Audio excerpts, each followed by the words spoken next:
Dumelang Absheni Ralocha Sanmanani Ngulweni. My name is Naledi Mfoloe, and it is my absolute pleasure to welcome you to the latest edition of the African and Diaspora News channel, where we unravel the stories that shape our world and our community. Now, the UFC fighter Michael Chandler's comments on how he's raising his two black adopted sons has actually created an uproar within the black community. Now, Chandler, who welcomed his sons into his family in 2017 and 2022, has actually sparked a significant backlash after saying that, and I quote, he's not raising black children, he's raising children, right?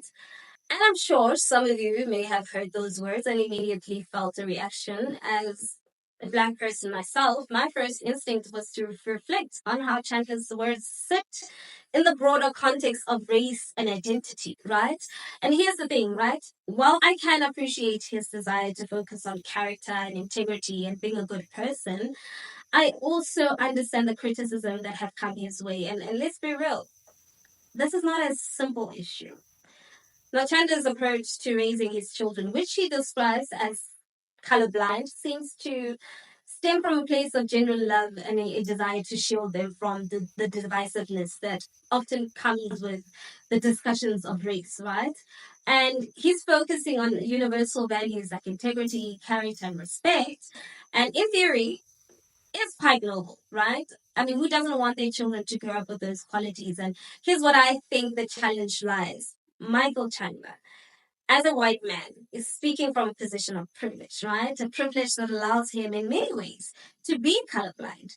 But the reality is, for black children, particularly in a world where racism is still prevalent and painful reality, being colorblind can actually be a disservice.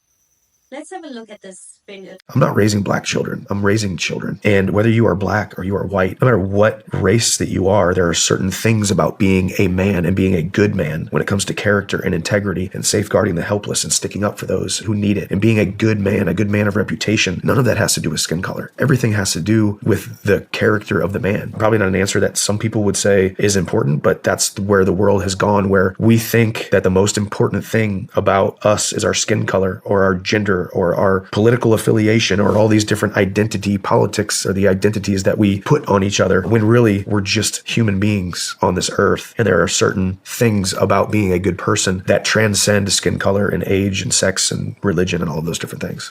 I love that answer. Look, and I get it, right? The intention behind Chandler's words is clear. He wants to raise his children without the burden of racial identity politics and focusing on values that make a good person, right? But here's the thing.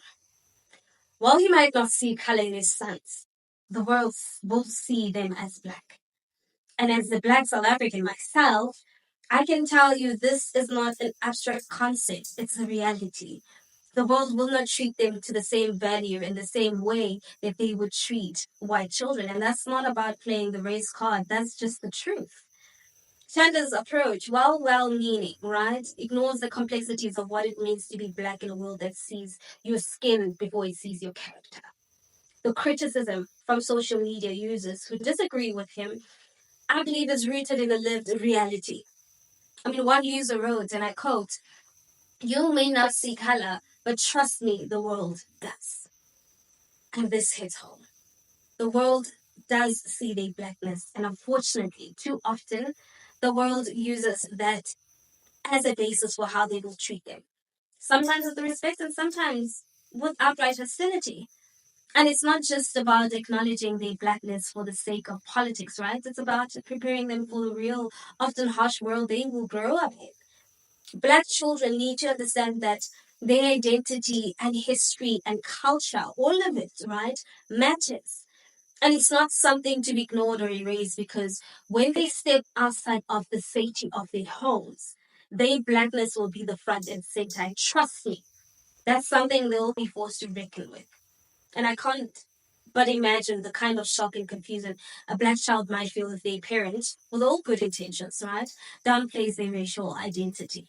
And it's not about imposing a victim mentality or suggesting that every black child should grow up with a chip on their shoulder, right? That's not what I'm saying. But there's a power in acknowledging one's blackness, in embracing it and in celebrating it.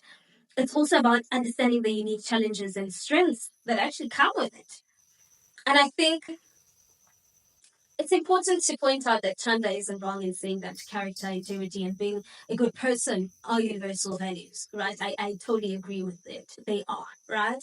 But those values don't exist in a vacuum. And when raising Black children, it's vital to acknowledge that race will shape their experiences, unfortunately. Yes, raise them with those values, but also teach them that their heritage, their history, and their place in a world that isn't always kind to people who look like them. And at the end of the day, I believe that this is a conversation about intention versus impact. Chandler's intention is to protect his children from a world of racial division and to focus on things that truly matter in life, which is character, kindness, and integrity. And I respect that. But the impact of ignoring their race could leave them unprepared for the real challenges they'll face. I mean, in a world that is still grappling with systemic racism, I believe that Black children need to feel pride in who they are, and they need to be equipped with the tools to navigate a world that doesn't always see them as equals. What are your thoughts on this? Let's continue the conversation in the comment section. We really want to hear from you. And while you're at it, don't forget to give this video a thumbs up. That's it from